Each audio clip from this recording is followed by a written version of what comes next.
السلام عليكم.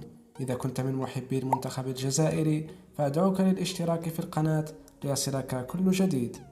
في لقطة مؤثرة في الدور الإنجليزي الممتاز تم توقيف المباراة اليوم لإفطار اللاعبين العربيين المغربي نايف أكرد والجزائري سعيد بن رحمة.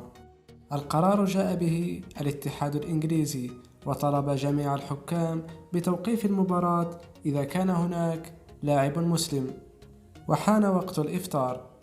فكما تشاهدون في هذه الصورة المعبرة التي حدثت اليوم، لحظة توقيف مباراة ويست هام يونايتد لإفطار اللاعبين سعيد بن رحمة ونايف أكرد، اللذان تجمعهما علاقة أكثر من رائعة داخل الملعب وخارجه، وهما يقدمان مستوى أكثر من رائع مع ناديهما.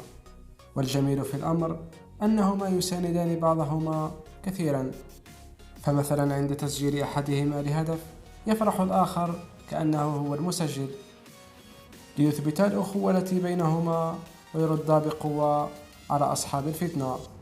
في نهاية الفيديو شاركونا بآرائكم في التعليقات.